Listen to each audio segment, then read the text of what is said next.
Negara Kesatuan Republik Indonesia berdiri bukan hadiah dari Jepang. Maka pada pemimpin-pemimpin bangsa yang ada sekarang ini saya ingatkan, dari ketua RT-nya sampai presidennya saya ingatkan, Anda harus ingat bahwa NKRI itu berdiri di atas aliran darah bangsa Indonesia. NKRI berdiri di atas cucuran air mata bangsa Indonesia. Engkau jangan yang sekarang menjadi pemimpin bangsa, jangan hanya bergelimang dengan kemewahan duit rakyat, tapi kau pikirkan nasib rakyatmu.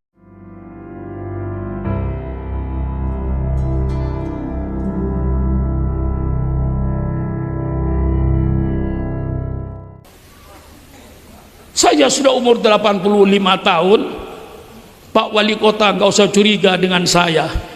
Apa sih maunya Pak Sukron? Pidato itu nggak ada mau saya.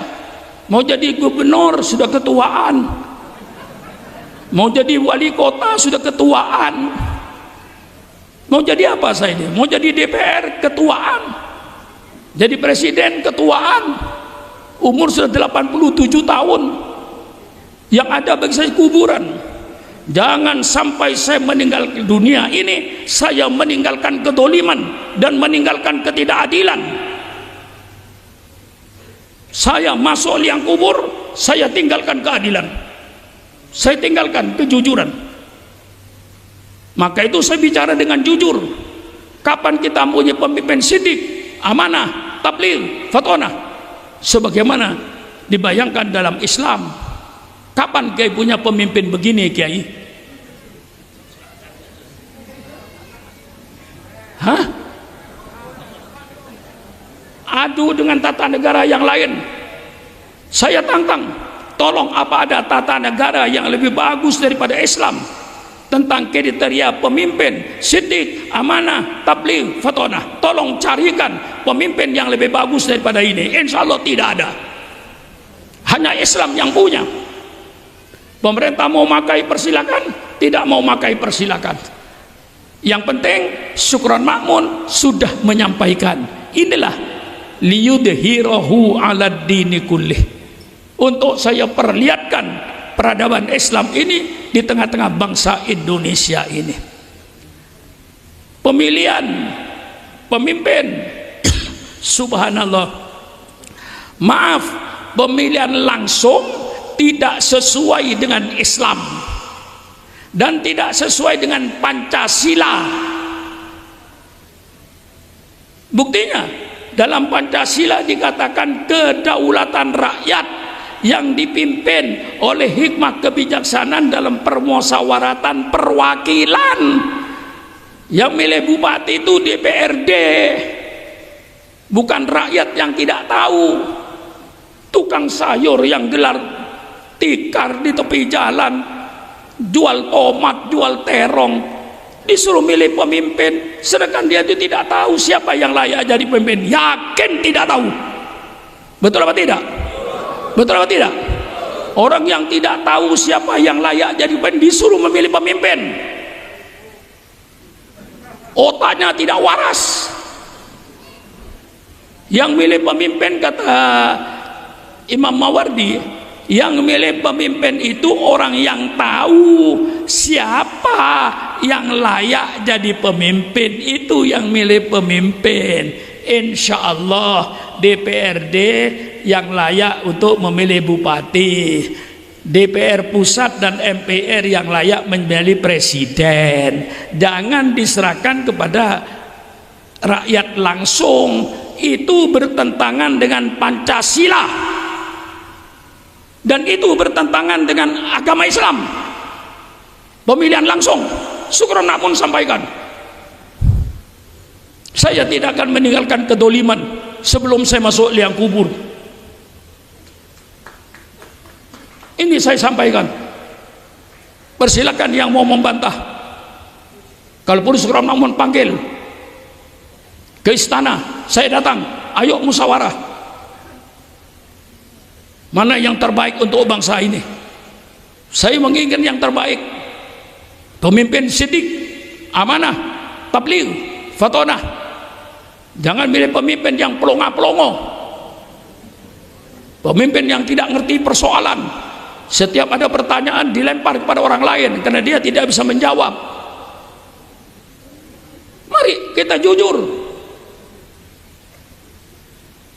Dinasti tidak ada dalam Islam.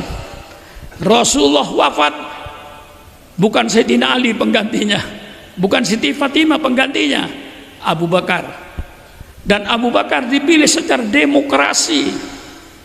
Ketika Rasulullah wafat, tidak ada kosong, kepemimpinan tidak ada, sehingga Rasulullah belum dikubur.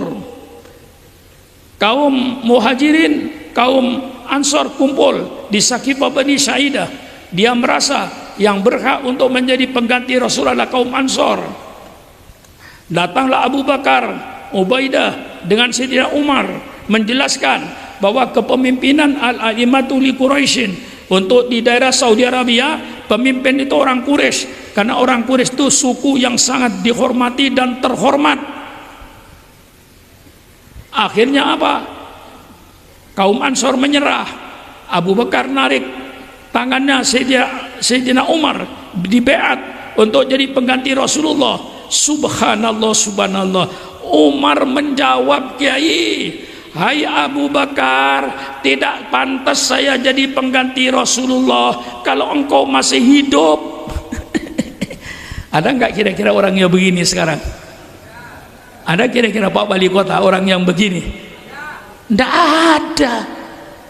Mau diangkat jadi presiden menolak dengan berkata, Abu Bakar, bukan saya tidak mau dalam hatinya, tidak pantas saya ini menjadi pengganti Nabi Muhammad. Kalau engkau masih hidup, engkaulah yang lebih layak. Dibeatlah oleh elit politik. Jadi Sayyidina Abu Bakar dipilih oleh elit politik Muhajirin, elit politik kaum Ansor memilih Abu Bakar. Dibeat, bagus, demokrasi. Tapi yang memilih siapa? Orang yang tahu siapa yang layak jadi pemimpin, bukan tukang sayur, bukan tukang kebun. Orang yang mancing ikan di Pangandaran tidak tahu siapa yang layak jadi gubernur Jawa Barat itu. Orang yang jual sayur di Banjar ini jam 11 gelar tikar, jam 11 malam gelar tikar, jual tomat, jual terong. Dia tidak tahu siapa yang layak jadi wali kota. Dia tidak tahu siapa yang layak jadi gubernur. Mengapa disuruh milih orang yang tidak tahu? Subhanallah, subhanallah. Ini kesalahan ketatanegaraan di Indonesia ini kalau menurut saya. Yang pantas memilih wali kota itu DPRD. Yang pantas milih gubernur DPRD tingkat 2. Yang pantas milih presiden anggota MPR. Masya Allah, subhanallah. Yang lama itu yang benar. Tidak semua yang lama berarti tidak baik. Tolong pemerintah tinjau kembali itu peraturan pemilihan umum itu. Nah, ini politik dalam Islam. Dari Sayyidina Abu Bakar tidak dinasti, tidak turun kepada anaknya, tapi turun pada Sayyidina Umar Ibn Al-Khattab yang demokrasi, walaupun itu dasarnya wasiat. Setelah Abu Bakar merasa dirinya mungkin tidak lama lagi, setiap ketemu dengan penduduk Mekah dia bertanya, kalau seandainya saya mati, siapa ya yang pantas menjadi pengganti saya? Rata-rata Umar. Ditanya lagi Umar, ditanya lagi Umar. Seandainya saya mati, nanti siapa ya yang pantas menjadi pengganti saya? Umar. Hampir 90% Umar. Akhirnya Abu Bakar berwasiat, kalau saya mati Umarlah pengganti saya. Redup. Karena demokrasi berdasarkan survei. Nah, dari Sayyidina Umar kepada Sayyidina Uthman lain lagi sistemnya.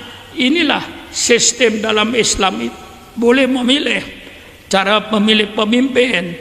Ketika Sayyidina Umar mau meninggal dunia, dia kumpulkan 9 orang, di antara Sayyidina Uthman, Zaid bin Thabit, Abdullah ibnu Mas'ud, semuanya dikumpulkan, Ali bin Abi Thalib. 9 orang ini kau layak jadi pemimpin setelah saya meninggal dunia. Karena oleh Sayyidina Umar dilihat ketokohannya, 9 ini betul-betul tokoh yang sedang dipuja-puja di tengah masyarakat. 9 orang ini kau yang pantas jadi pengganti saya, persilakan Anda bermusyawarah. Sayyidina Uthman lah akhirnya yang menjadi penggantinya. Subhanallah. Kalau ini dijalankan di Indonesia, sistem Sayyidina Umar ini dijalankan di Indonesia, itu sangat baik.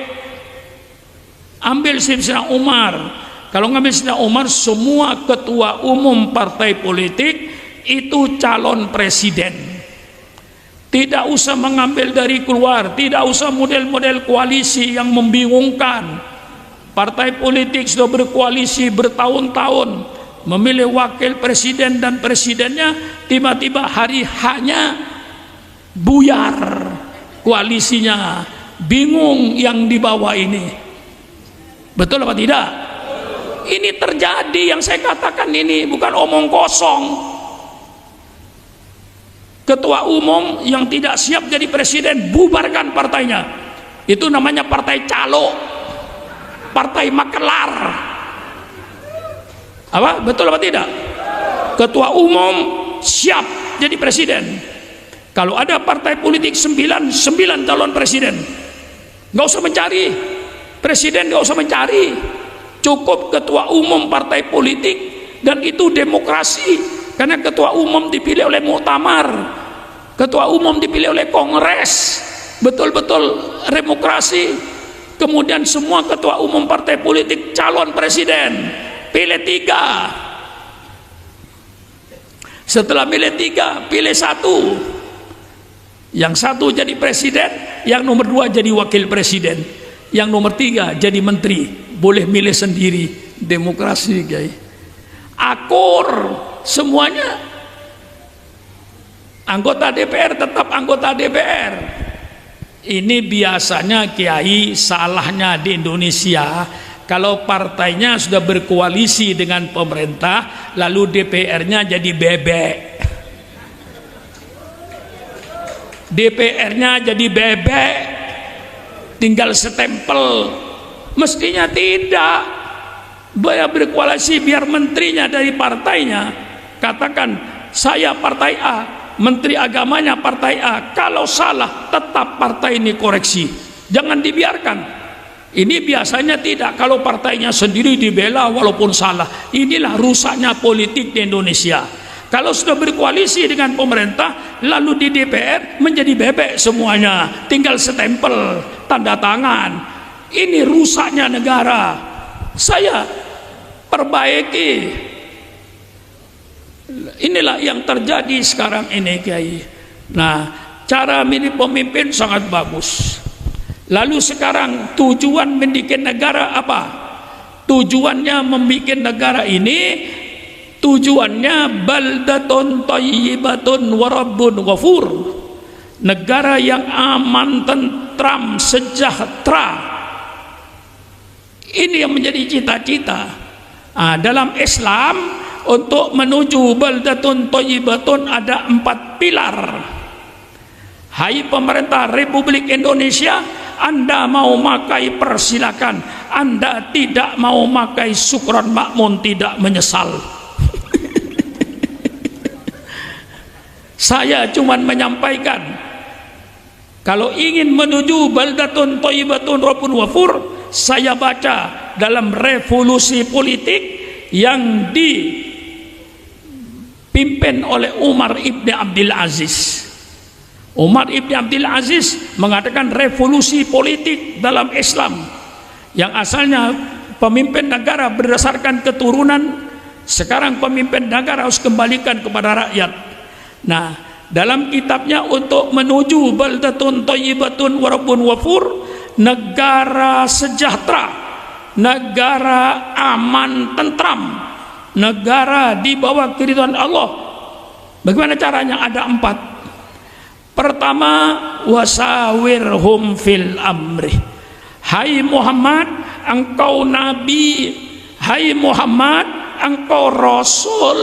Tapi masalah politik kau harus bermusyawarah dengan sahabat-sahabatnya.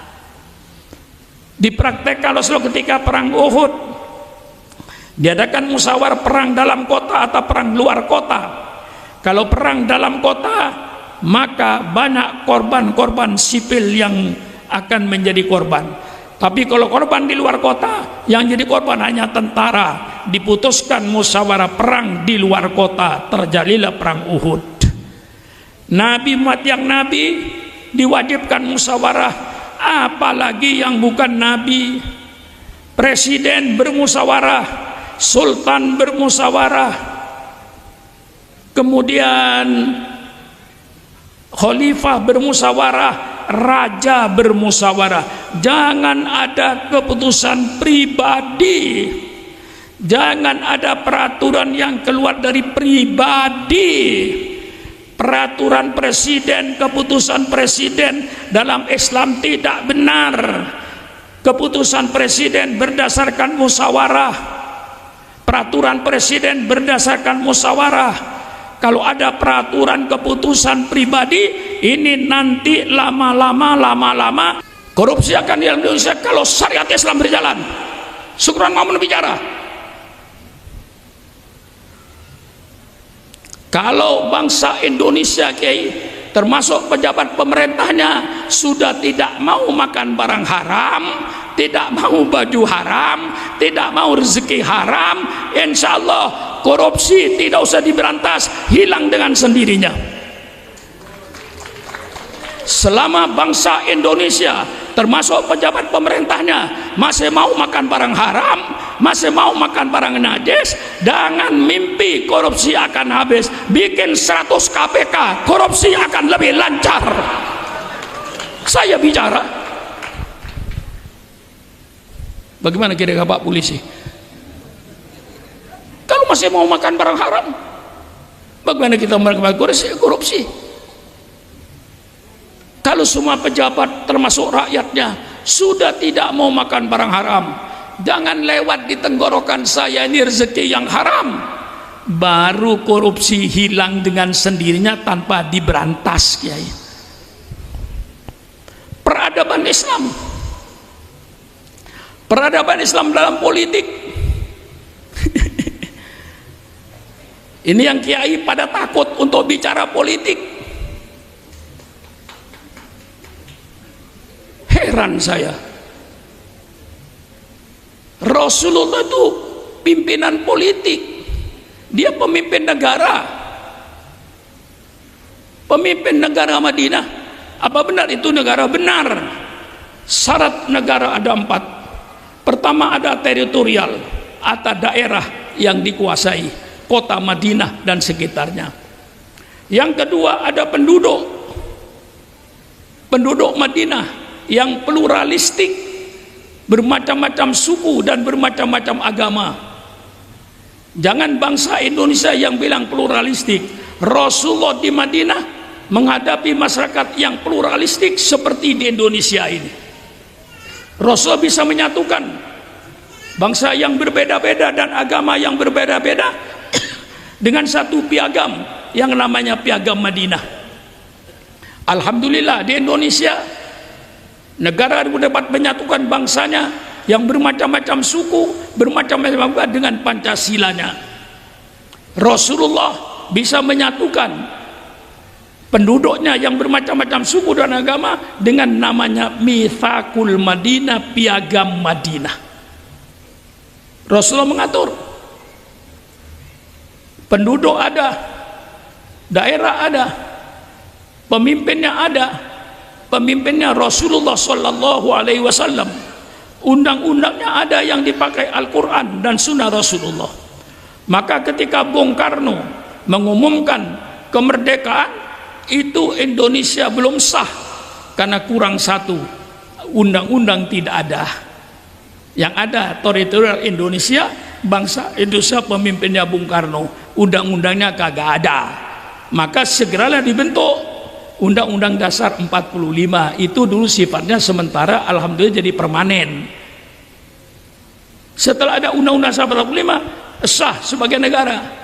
Rasulullah di Madinah sah sebagai negara, ditinjau dari segi politik. Nah, apa bentuk negaranya?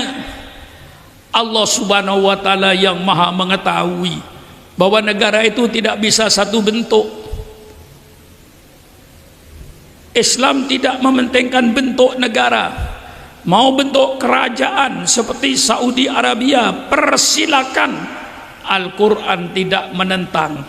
Allahumma malikal mulki tu'til mulka man tasha wa tanzi'ul mulka mimman tasha wa tu'izzu man tasha wa tu'izzu man tasha biyadikal khair.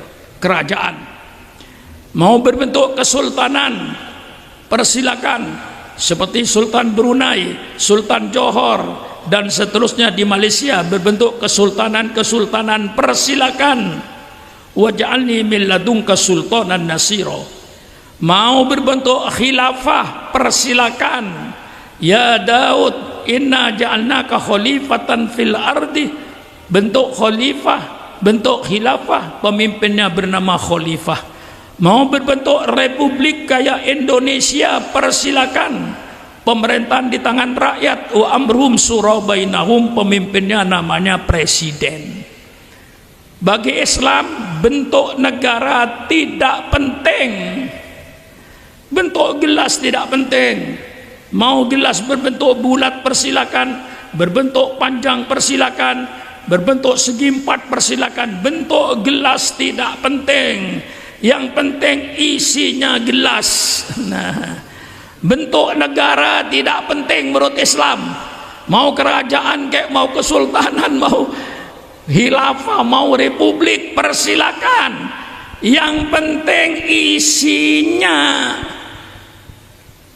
Berbentuk kerajaan kayak Saudi Arabia, persilakan. Yang penting isinya. Perintah Allah jalankan, larangan Allah jauhi. Mau bentuk kesultanan kayak Brunei, persilakan. Yang penting bukan bentuknya, yang penting isinya. Jalankan perintah Allah, jauhi larangan Allah. Mau berbentuk khilafah seperti zaman Khulafaur Rasyidin, persilakan. Yang penting jalankan perintah Allah, jauhi larangan Allah. Mau berbentuk republik seperti Indonesia, tidak melanggar Al-Quran, persilakan. Yang penting apa? Isinya. Jalankan perintah Allah, jauhi larangan Allah, apapun bentuk negaramu. Bagaimana? Jelas? Jelas? Kiai takut bicara politik. Sampaikan politik ini kepada bangsa Indonesia. Lalu nanti carikan politik yang lebih bagus daripada Islam. Saya tantang, tolong carikan sifat pemimpin dalam Islam: sidik, amanah, tabligh, fatona. Cari pemimpin yang sidik, pemimpin yang jujur. Jangan pemimpin yang suka bohong dan membohongi rakyat. Cari pemimpin yang jujur. Ini perintah Allah. Apa ada hukum tata negara di dunia yang lebih bagus dari Islam? Tolong carikan. Ini Islam. Ini Islam. Mau dipakai persilakan, tidak dipakai juga gak apa-apa. Saya cuma kewajiban menyampaikan. Tidak ada hak saya memaksa untuk memakai peradaban Islam. Tidak ada hak saya untuk memaksa. La ikraha fiddin. Yang penting saya sampaikan, ini tata negara Islam. Pemimpin sidik, pemimpin yang jujur. Subhanallah, kapan Indonesia punya pemimpin yang jujur? Bukan pembohong, bukan koruptor. Cari pemimpin yang amanah, yang tidak berkhianat. Subhanallah, subhanallah. Hai pemimpin-pemimpin bangsa, Allah memberikan kekayaan alam. yang disebut sumber daya manusia. Ini sumber daya manusia untuk bangsa Indonesia.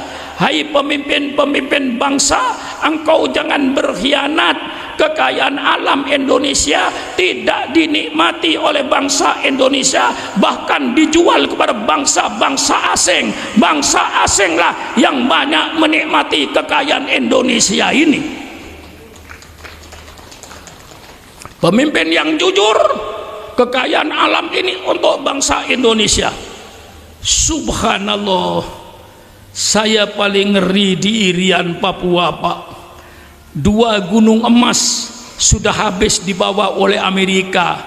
Rakyatnya masih telanjang, Kiai. Pendidikannya masih terbelakang, Kiai. Emasnya 2 gunung sudah habis, Kiai.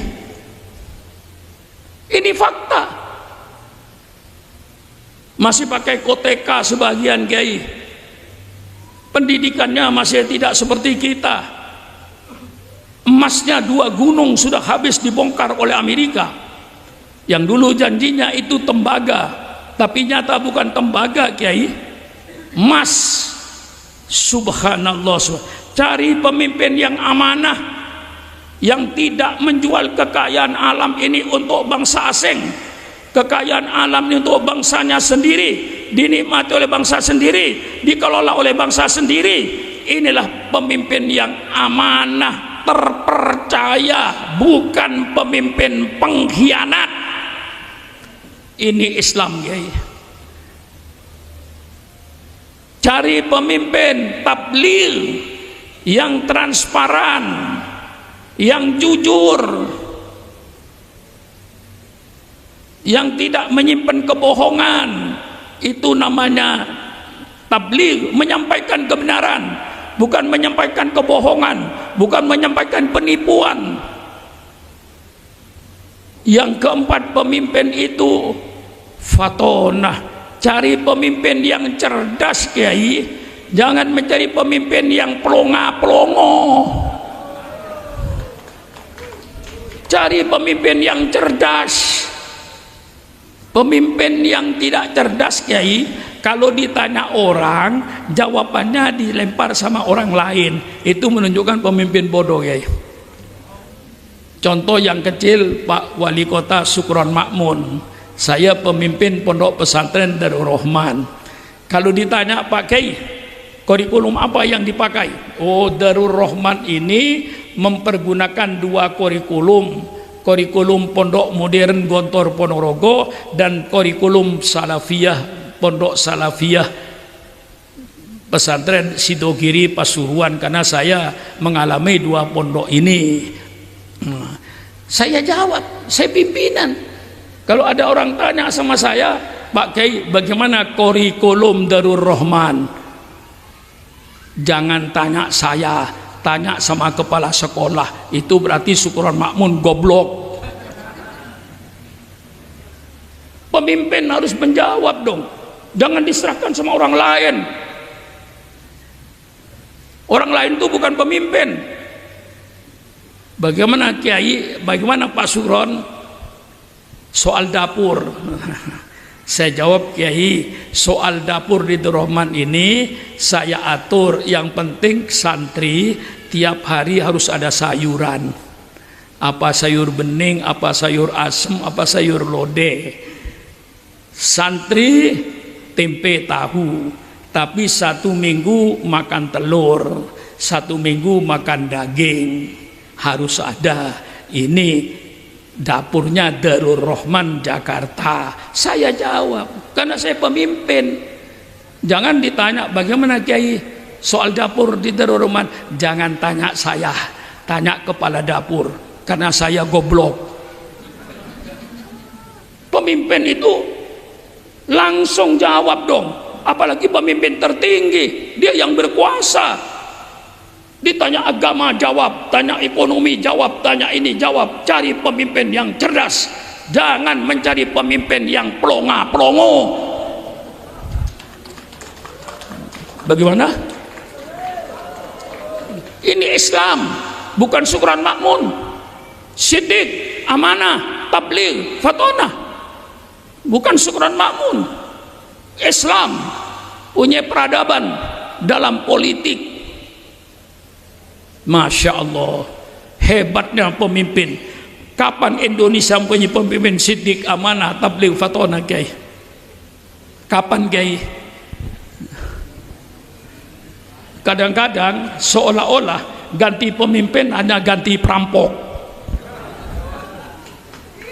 seolah-olah giliran ganti pemimpin hanya giliran ganti maling. Buktinya dari sini ke sini korupsi, ganti lagi korupsi lagi, ganti lagi korupsi lagi. Sekarang lebih parah lagi korupsinya. Jadi pemilihan umum itu hanya giliran untuk ngerampok duit rakyat. Hah? Betul apa tidak? Bicaralah yang benar.